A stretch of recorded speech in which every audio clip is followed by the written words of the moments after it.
There was a story that appeared in the Standard yesterday, that was carried in the Standard yesterday, that was talking about the plight of private schools. And even the education CS, Professor George Magoha, advising parents. So if your school, for example, has been closed for one reason or the other, you need to consider now taking a child to public schools, because remember, government is putting 100% tuition in public schools, which brought in that issue of, indeed, the way we are seeing businesses in other sectors not being able to reopen after this pandemic, it's also affecting schools. And we know schools, once they are closed, schools depend on revenues come from parents paying fees.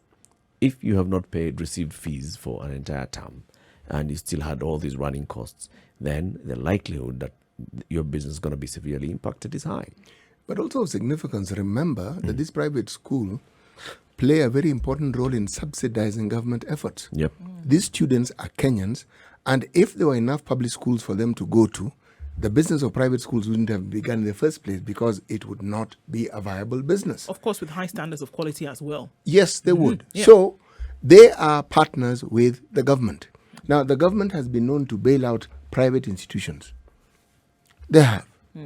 In the Western world, the governments don't even pretend about it. They take out funds and they make sure. And there are many ways. We've also mentioned this in this studio. There are many ways in which the government can ensure that some of these thriving institutions actually do not go under.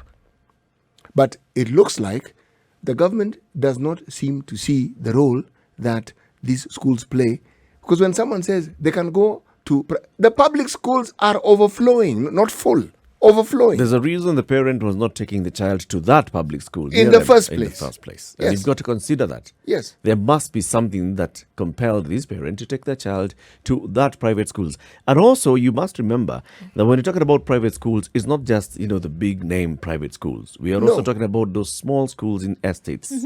Like in the informal sector, there are small schools that are there. Now, these people who are business people who are running these schools, you still had rent to pay and all the other running costs. And that's why the businesses are not going to be able to reopen.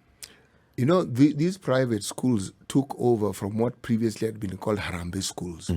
They actually meet a need. Otherwise, they wouldn't exist. They wouldn't exist if Yes. they didn't meet a need. And if there was no demand for them, you wouldn't find that many parents had taken their children there. And I think that's one thing that just has to be taken into consideration, even as we start this conversation, that we're not talking about things or institutions that parents took their children to on a whim. There were reasons why they did this, and there was also a demand for them, and that's why you see them coming up. It's not like a fair weather fad that somebody says, okay, let's now introduce a private school tomorrow. It's actually that they're meeting a need, whereby there would be profit and a commercial aspect to it. They are actually meeting a need in the communities or in the societies where they exist. Let's bring in our guests for this hour. This is Peter Ndoro. Peter Ndoro is the Chief Executive Officer of the Kenya Private Schools Association.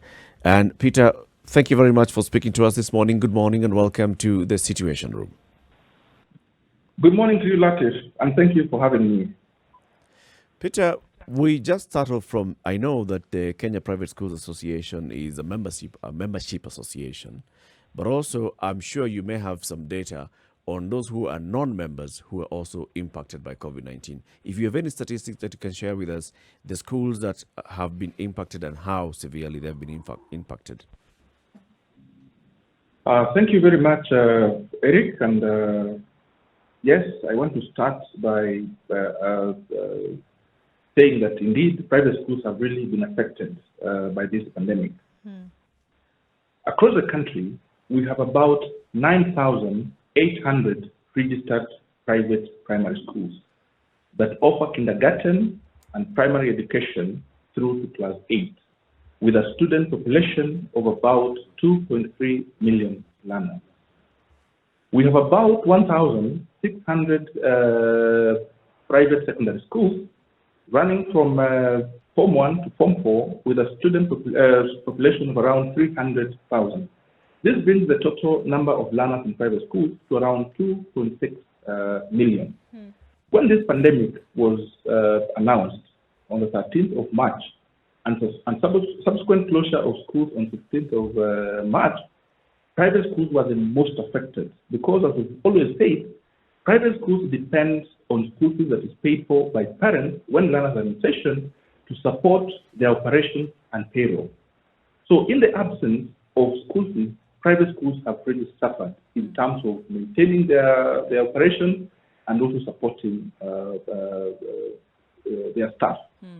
So what has happened so far from the statistics that we have and the indications that we have received in our office is that by Monday this week, 191 private schools had indicated that they may not be able to reopen when the reopening is eventually announced, because they do not have the money to put up the infrastructure that is required for the management of COVID-19 when the schools eventually reopen. And some have decided to venture into other businesses, and therefore they have decided that they are going to close their schools. These 191 private schools that have decided to close have a student population of about 51,000 and about 1,400 members of staff that will be affected. So this has impacted negatively on private schools, but we are hopeful because the discussions that we've had with government and the promise that we have received from the government about a stimulus package to support the education sector and specifically the private schools, the 7 billion that was promised by the government, we are hopeful that this will go a long way in assisting the private schools stay afloat and continue expanding access to quality education for the sake of our children and our country. Whereas a promise or of any sort by the government would seem a little bit hopeful, Peter, the reality, as you have just said, is that 191 schools may not be able to open. Now, you might look at 51,000 students vis-a-vis 2.6 million that you talked about as a drop in the ocean, but it really is not, because one student out of school when they should be in school is more than too much, as far as I'm concerned. So now, with these 191 schools that are probably faced with the possibility that they would not open, they wouldn't fall into the bracket of this stimulus package. They wouldn't stay afloat because as far as they're concerned, they've already gone under. So what would happen essentially to these 51,000 students then who do not have a school to go to? What would happen? Now, it is regrettable that a number of our schools will not be able to come back. That is indeed regrettable because the role they play in expanding access to quality education cannot be overemphasized. We would have loved to see these schools continue in operation. But because of the challenges that they are faced, they are unable to come back. But as I've said, we have over 9,800 primary schools with around 1,600 private secondary schools. These learners, the 51,000 that were in these 191 schools, will have to definitely go back to school. So the big question that we need to ask ourselves, how are these children going to school and which schools are they going to go to? Are we going to expand the facilities that we have? Is the government going to accommodate them, or where should we be looking at in terms of where they go to school? So for us within the association, we are encouraging these learners to ensure that they get placed. And the majority of these schools have actually been able to link up with other schools so that when the schools eventually reopen, they have a place to go to. It is not that the schools have just closed and therefore the learners have just been left on their own. There are processes that the Kenya Private School Association, through these affected schools, have put in place to ensure that these learners do not get lost and get an opportunity to continue their education. But at the same time, we have also been asking the government, together with the other partners, the financial institutions, to expedite the promise of a stimulus package so that some of these schools can reconsider their decision to close completely, and some of the schools that may not probably know whether to reopen or not can be able to reopen. But we are hopeful. We are hopeful that at least in the fullness of time, this support will come and these private schools will continue being in operation. Being hopeful is a very good thing that you live on hope, Peter. But Yes. how many months is it since the president announced this particular stimulus package for private schools or for the education sector? What have you heard since then in terms of have you received any communication from the Ministry of Education asking you, for example, reach out to your members. This is the application form. This is the minimum requirement that you need to qualify for this package. Any communication of that sort? We have been in constant communication with the government because this stimulus package that the private schools might be getting is not a grant. It is a low interest credit facility that the government is going to extend to the private schools. And therefore, this money will not come to the association. This money will come to private schools through the existing financial institutions that have the structures to extend credit to private schools. So at the moment, what we've been doing, we have submitted to the Ministry of Education, we are also submitting to the Treasury on some of our proposals as Kenya Private Schools Organization on how these funds can be administered by the commercial banks that we have in our country. That is what we've been doing. How far has this conversation gone? Have you had a roundtable meeting, for example, with the Treasury, the Ministry of Education, to discuss what you've proposed and to be told this is viable, this is not viable? Is there any light at the end of this long tunnel? Allow me to say that the engagement between the Kenya Private Schools Association and the government is very much alive, and that discussion is ongoing. And the discussion that we've had so far are very promising. That is what I can say for now. Actually, what you've actually said is interesting insofar as you've said it, but surely, Mr. Ndoro, if I were a member of the association, I would like to hear something a little more concrete. This is what we proposed. This is what has been mooted. This is what has been agreed upon. This is what we've been told to expect. Along those lines, what can you expect? And these are the timelines within which I hope to be able to access these funds so that I can make my final decision to either completely abandon this business of private school or hold on. Now, thank you very much. You know, as I've continuously said, private schools have been promised by the government that these funds will be made available. We have already presented our proposal in terms of how we want to see these funds administered so that as many private schools as possible can be able to benefit and ensure that none of our schools actually closes shop. So at this point in time, we all know that our government collects its taxes to support its programs from the economy. And the economy has not been doing very well. And there are very many challenges. So at this point in time, the government is prioritizing on some of its obligations. And one of them that they have told us is they are going to prioritize on education.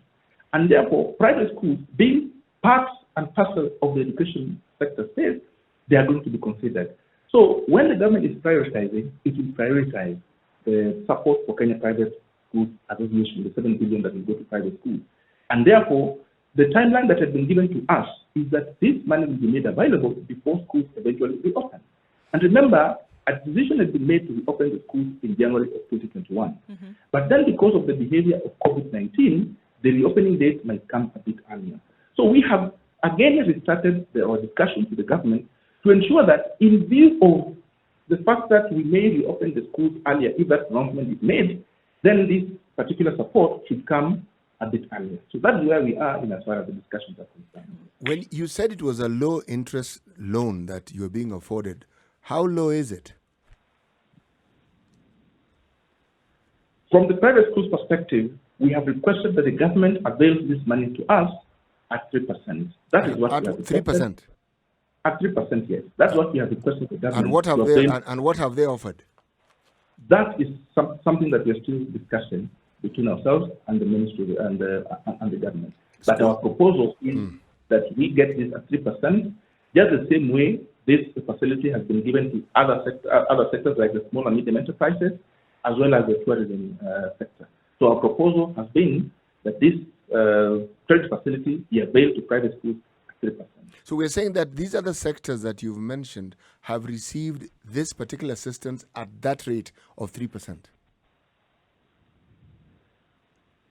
It is not that they have gotten it at 3%. I can't confirm that. But what I'm saying, our proposal is that the government gives it to us at 3%, and give it to us just the same way they have given the SMEs and the tourism sector. Okay. And we hope that the government will actually accept to give it to us at 3%. Actually, where I'm going with this is, if indeed now you are in discussions, schools are supposed to start in, say, next month. Mm-hmm. Okay. So, if you're going to restart a school which had been closed, are there not some activities that the schools will have to undertake before children can actually be admitted in? At the time we have left, let's take the view that the money is given. Let's be completely and absolutely optimistic and say the money has been made available. Is there enough time for all the schools to actually prepare and to be ready to admit students in an environment that, A, not only will be safe, schools are safe, but will be healthy, and that all the considerations for staying safe and to prevent COVID from attacking them will have been put in place within the time we have left? You know, for us as Kenya Private Schools Association, we have been looking at 2 avenues to support our private schools access to credit facility. One of them has been approaching the government to support us with a stimulus package, which is still ongoing. The discussion is still ongoing. The other is discussions with the commercial banks across the country to facilitate private schools access affordable negotiated credit facilities to enable them to be able to invest for reopening. And that has already been done. At the moment, we have a deal with the Equity Bank, we have a deal with Family Bank, we have a deal with KCB. We are also working with ABSA to ensure that private schools can be able to access credit facilities to prepare for reopening. And what I can assure you, Latif, is that the question was asked by Muga. The name is Muga. Yes, Muga. Yes, Muga. Yes, I want to assure you that for us as private schools, we are ready for reopening as and when that date is pronounced. Because we will be waiting for the government, and we will also be taking advantage of the commercial facilities that are available to us in the market at this point in time. We are also working with other partners to extend certain flexible facilities to private schools, because everybody understands that private schools have really suffered because of this pandemic and because of the prolonged closure of schools and lack of resources between that period. And therefore, very many of our partners, very many of our suppliers are actually flexible and would want to support the private sector. So for us, we are saying, at the moment, we are ready, we are set. And we are hoping that when this facility from the government comes, it will actually enhance what we are already doing, and it will help us in a big way. But at the moment, we are looking at, if the announcement to reopen schools is made in such a way that we are opening in October or November or December, then we'll have to work with what we already have in the market, right? Then when the government facility comes, it will complement what we already have and assist the private schools in a big way. As you're looking at this, I mean, there's also a large section of society and parents who've, complained about the fact that they may not be able to afford school fees should schools open. I mean, around education, I think we're using those words may, shall, and perhaps quite a lot before any kind of opening happens, because still, truth be told, nobody's really quite sure of what's going on. However, should schools open, they are complaining that they will not be able to afford school fees because they didn't plan for it. They were looking at 2021, as you have also talked about. And then now, in the middle of things, they're then being made to rework their mind.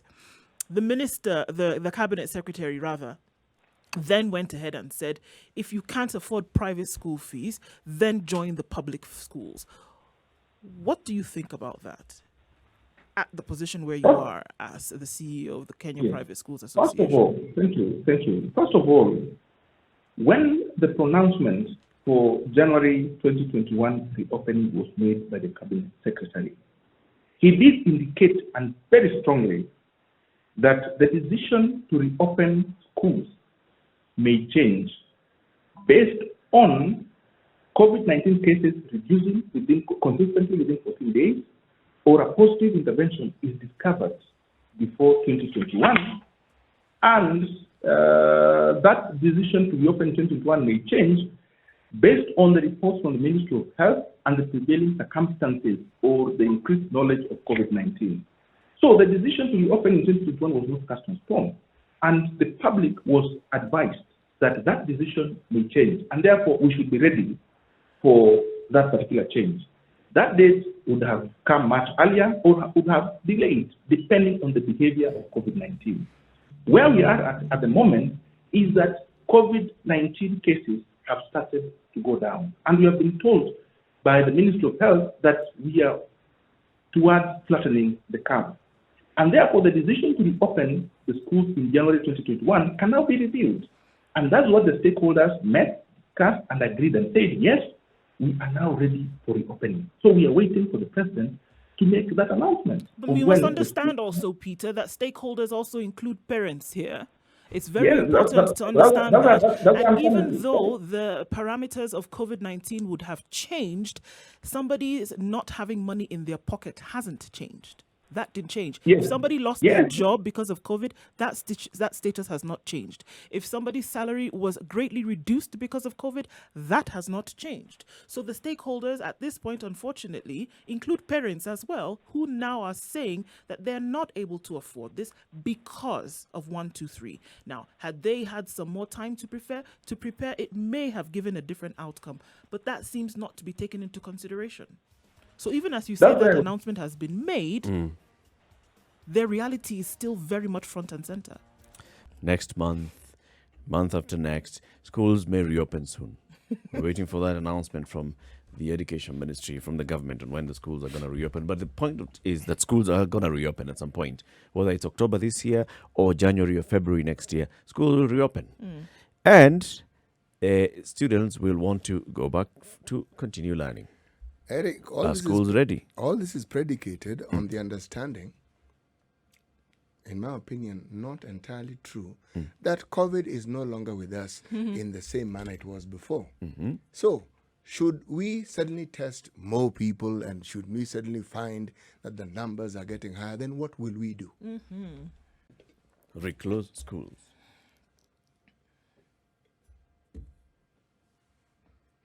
The new norm and the norm that the ministry seems to have fed us with, and we now believe, is that they will continue flip-flopping.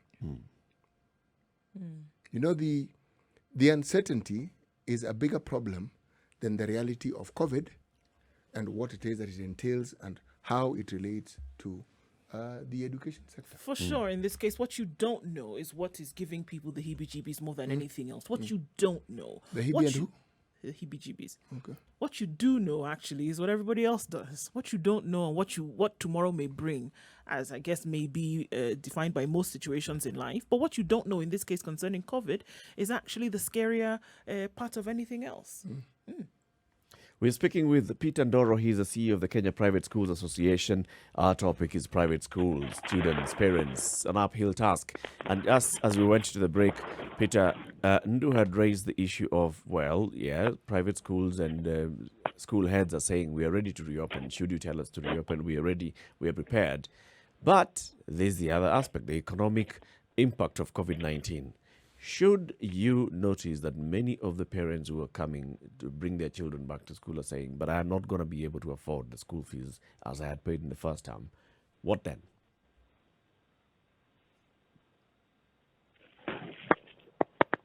Yes, thank you very much, Latif.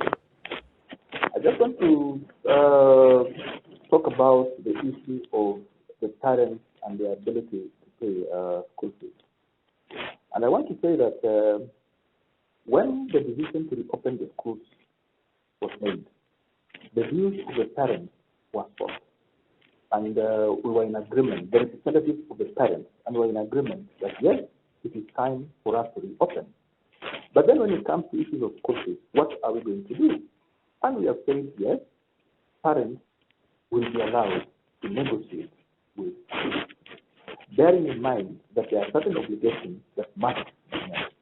Everybody understands that everybody has been affected negatively by COVID-19, and more so our parents.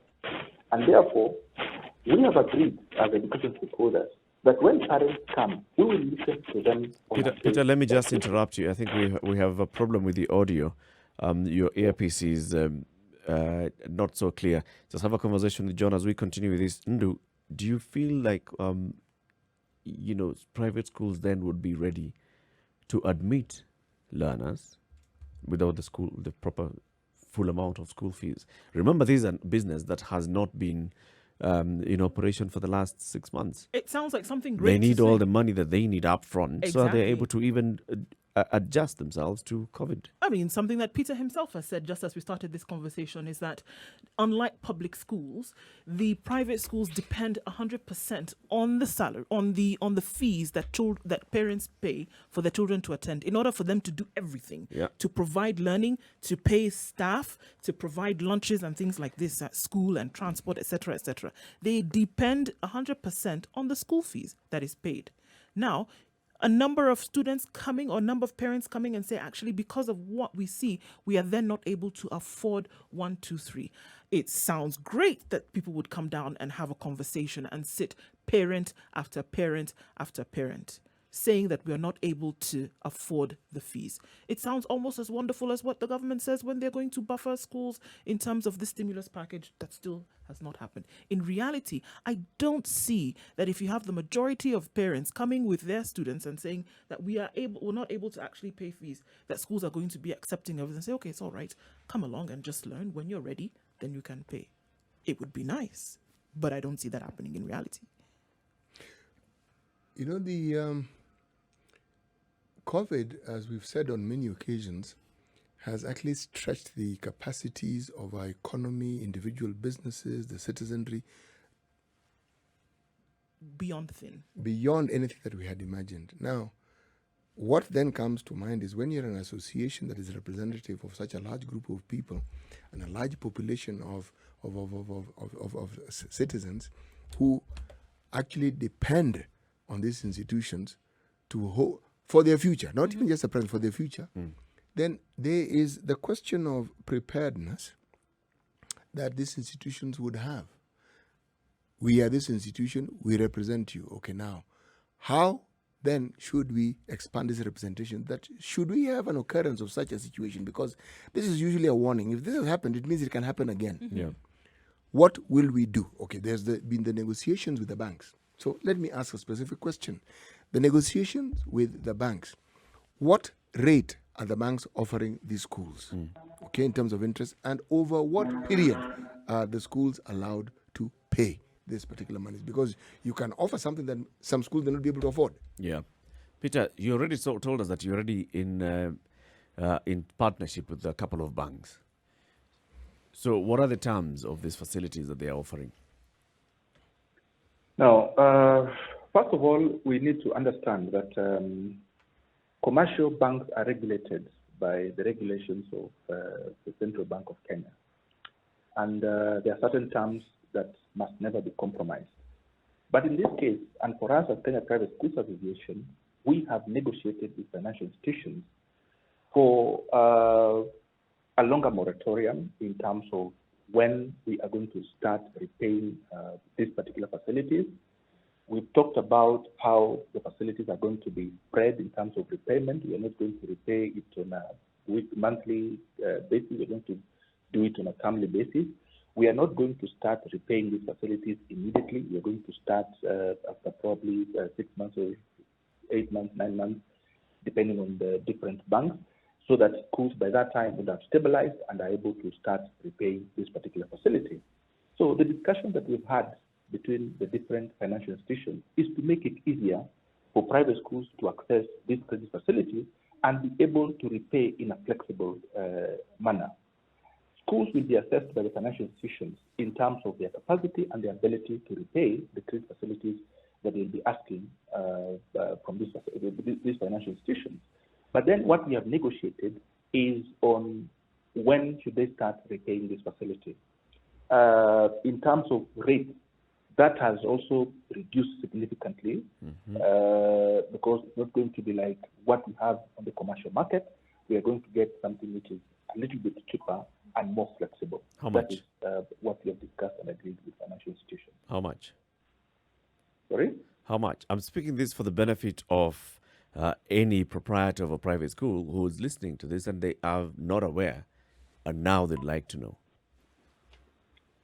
You know, I can't be able to really say that we have negotiated 10, 12, or 13%. But what I can say is that whatever has been negotiated by these financial institutions will also depend to a bigger extent on individual schools and their relationship with the financial institutions.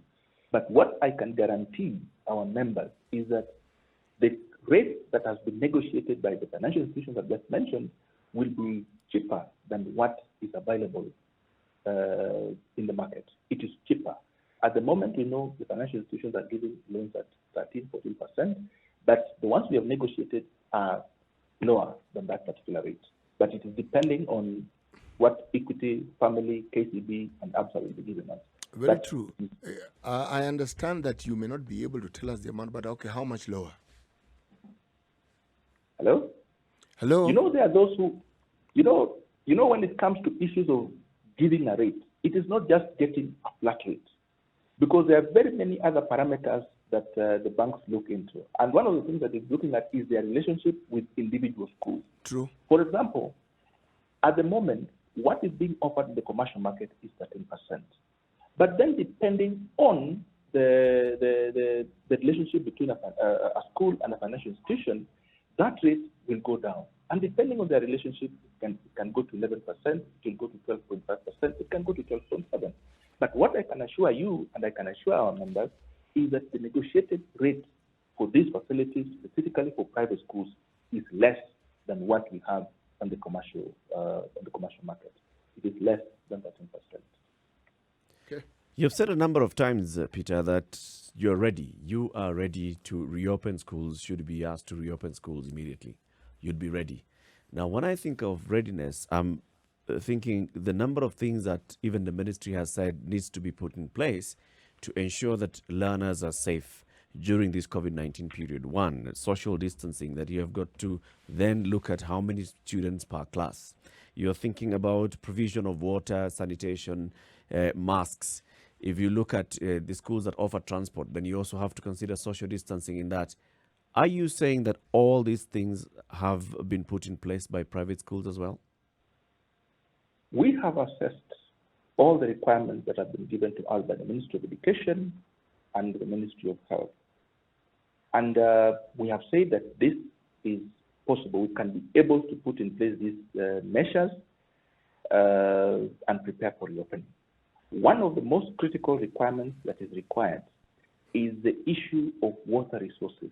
We have hand washing stations at different strategic places in the school that has adequate supply of clean running water. Do we have liquid soaps? Do we have sanitizers? Are our children going to have appropriate masks? Do we have non-touch thermometers for temperature checks? Do we have first aid kits to manage cases that may arise in school? Can we be able to put in proper training and sensitization programs for our members of staff? Are we having designated places for temporary isolation? Those are things that we can be able to put in place. It is not that we are saying that we're going to do something out of the ordinary. Yes, these are abnormal times. There are certain things that we have to put in place, but they can be managed. And that's why, for us as Kenya Private Schools Association, and working with our members, we have reviewed that particular document, and we can confirm that we can be able to meet the requirements of the guidelines and be ready for reopening. Mr. Ndoro, does the association have schools in some of these far-flung areas that have been hit by the ravages of climate change? They have flooded, they've had landslides. Do you have private schools in these areas? Yes, Kenya Private Schools Association is an association of private schools across the country, whether they are low cost, whether they are medium cost, they're high cost, all these private schools, as long as they are registered by the Ministry of Education and offer a curriculum that is approved, they are members of the association. Are you saying we have certain areas of this country that have been affected by the floods, they have been affected by drought, they have been affected by very many things. We are saying those are isolated cases that we are dealing with, and we are working together with government, together with other partners of ours, to try and look at how do we support this particular institution, right? So we are isolating those the most affected. And in fact, working with our other partners, we have already secured certain facilities. That is going to support the most vulnerable of the private schools that we have across the country. And therefore, we are cognizant of the fact that not 100% of the schools will be ready. We might have 2 or 3 other cases in different counties that we must be able to support and address. I hear you being quite optimistic. So, I mean, from where you are, it's to mean you're at the starting blocks and ready to leave without any issues whatsoever. I mean, and any issues that would pop up, it seems that you're, able to cover those without any issues whatsoever. What we are saying is that in terms of reopening of schools, not 100% of us will be ready, but a majority, and the bigger majority, will be ready. Because what we have been asked What to put in percentage? place, When you say majority as a percentage, what would that be? I can tell you over 90% are ready. At least 90% are ready. So And the where smaller ready here percentage, means what? They have safe water? they have water resources that is required for management of COVID-19. They are putting in place measures to access sanitizer and disinfectants. They have made arrangements for learners to get face masks for COVID-19 management. They are putting in place issues of health. They are linking up with the healthcare facilities to be able to manage any cases that may come. We are putting in place a robust training program for the teachers. We have communication to the parents to assure them that when the children are coming to school, they will be safe. When they are in school, they will be safe. When they are going back to school, to home, they will be safe. We are, ensuring that there is guidance and counseling departments that are active in schools that will deal with stress-related issues that may arise as a result of the effects of COVID-19. This is what we are talking about. The efforts are very, very about. laudable, Mr. Ndoro, but there was the question we asked, just for the sake of our leaders and myself, because I didn't quite get it. What about those parents who will not be able to pay the fees? Sorry? What will we do with the parents who are not able to pay the fees? I have said that schools, both public and private, we are aware and alive to the fact that we have parents who will have a lot of challenges. And we will listen to them. We will negotiate. We will discuss with them and agree on the modalities of payment. Just the same way we are talking with financial institutions to allow us develop a flexible repayment plan. We will also allow our parents who come to us and will deal with case-by-case basis and agree with them on how they are going to sort out certain requirements in terms of school fees. We will do that. We are not rigid. We are flexible. And we want to make sure that our parents also come back. Because at this point in time, we are not looking at, as private schools, we are not looking at making money. We are looking at ensuring that we survive and we continue expanding access to education. And we have to do this with our parents.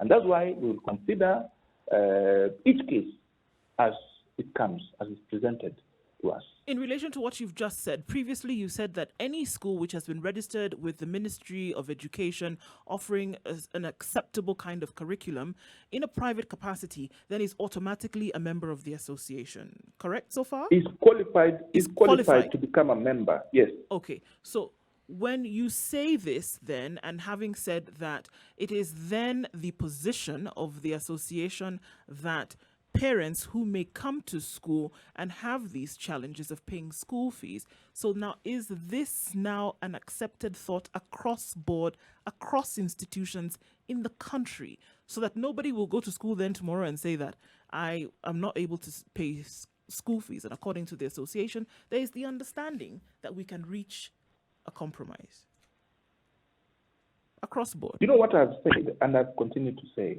is that we are alive to the fact that we have challenges, and our parents will have challenges because of COVID-19.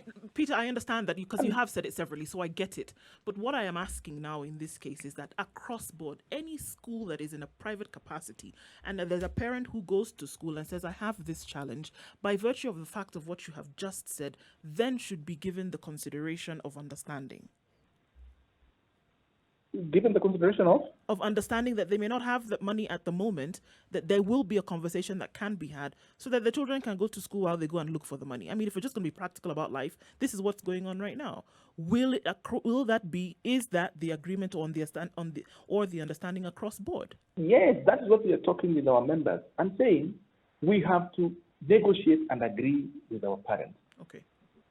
And we have to balance the requirements of the school and also the need for us to allow parents. If a parent comes to us and tells us, look, I'm not able to pay 100% of the fees now, but I'll be able to do this on a monthly, weekly, or whichever basis, that's acceptable to the school, that will not ground the operations of the school to a halt, Okay. then that will be considered. Yeah, we want everybody to understand that our schools, we need to operate. We need to continue offering education. And that will require the support of parents in giving us resources. So if we get resources adequate to enable us to continue doing our business, we will accept, I will agree to that. So it will be a balance between the needs of the school and also the needs of the parents as well. That has to be a very clear balance. You know why we keep belaboring this point, Mr. Ndoro, is because we're alive to the reality that some parents may not be able to pay you any money in the short term, in the medium term, in the long term. Their sources of revenue are decimated, either by natural disasters or just by COVID-related issues that have affected the entire economy. Now, if that is the case, is there any other form of payment apart from Kenya shillings that you will accept from the parents? I don't know which other form of payment private schools or even public schools accept other than... okay, let me give an easier example of boarding schools, if they are private. Yes. There's a lot that a parent can provide to the school, which need not necessarily be cash. You know, and that's why I've said specific individual schools will make a determination on what form of payment is acceptable to them. If a parent, for example, comes in and says, okay, fine, for me, I will provide, and there is that need in the school, I'll provide, for example, vegetables, I'll provide, and there is a need for that, and the school agrees to that. Why not? But that is dependent on individual schools. It is not that we will say parents can take to schools whatever they want to take. No. Parents have to take school fees that has been requested. But if a parent feels that, for me, I have maize, and the school will require maize or rice or vegetables or X items, and I have it, you will go to the school and negotiate with the school. And based on the understanding of the school that they have that particular need, they will require that, then you can negotiate and agree on that to offset that as part of the school fees. But you cannot generally say that we will accept anything that parents bring, so that if somebody has chicken, they will bring chicken to school, and the school does not have in its provision anything to do with chicken.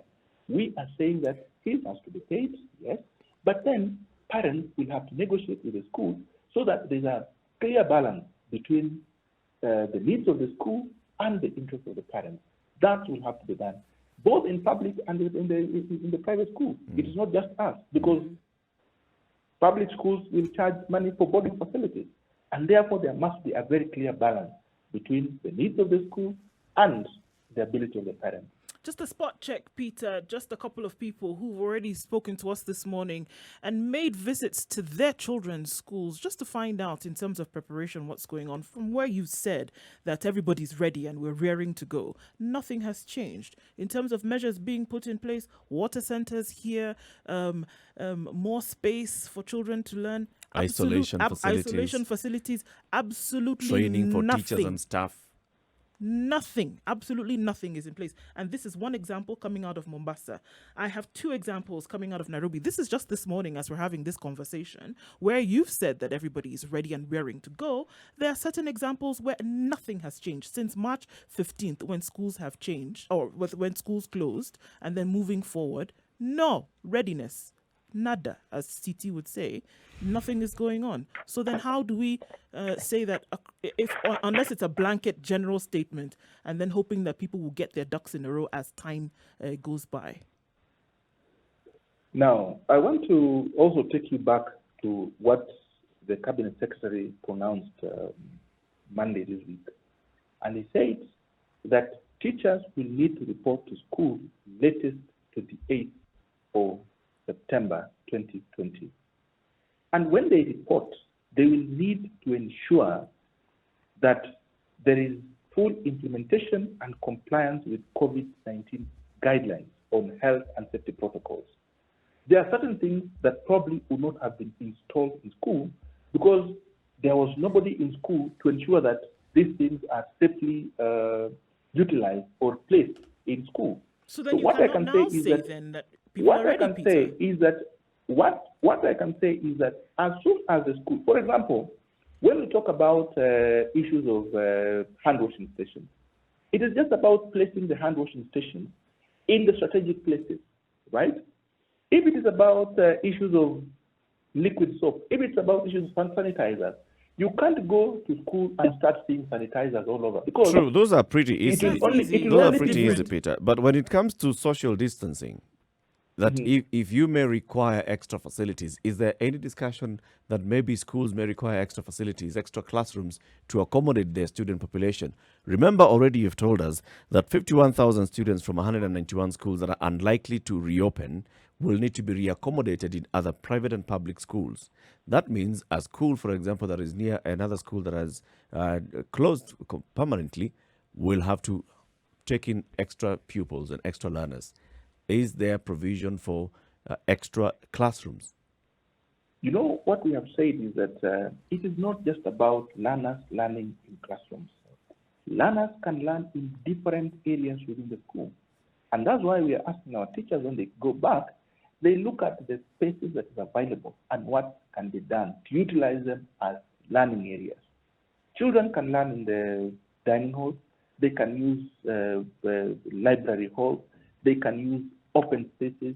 They can erect some makeshift classrooms. That is what we're talking about. And remember, the issue of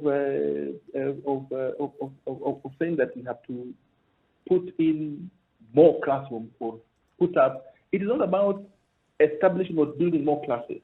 It is about creatively and innovatively using the spaces that we have within the school to ensure that we accommodate the recommended social distance. So all these things taken is not into about consideration, putting in Peter, new class- it could be that readiness right now is a thing of the mind because people want to get back to school. But in terms of actual tangible readiness across schools in the country, that readiness has not been attained. I can't say that. I can't really say that because we have talked with all the stakeholders that are in charge of school readiness programs. And we all agree that if we go back to school, if we take our teachers back to school, if we go and put in the COVID-19 school-specific committees, they are going to work with the guidelines and ensure that it is fully implemented and accommodates everything that is required. Yeah. So we can't really say at this point in time that we are not ready. All right. We are ready. And everything that has been put in the guideline is achievable and can be put in place by schools under the circumstances that we have at this point in time. It is just about the will and the will of the teachers and the school management to put this things in place. Once that is achieved, everything will fall into place. And remember, as I've said, we might have challenges here and there. And that's why we are calling back the teachers to be in school. Okay. So that they can assist us in the thinking process to make sure that we prepare schools for reopening. We end that here for now. Thank you very much, Peter Ndoro, for speaking to us. Peter is the CEO of the Kenya Private Schools Association. I want to say thank you very much to our audience on KTN Home for joining us from 7 o'clock up till now. Join us again tomorrow on KTN Home, 7 to 9. But this conversation continues on Spice FM 94.4 in Nairobi, in Mombasa, 87.9, 102.5 in Kisumu, in Nakuru. You can catch us on 96.0, 96.7 in Eldoret. Nyeri is 90.9 and 97.7 in Malindi.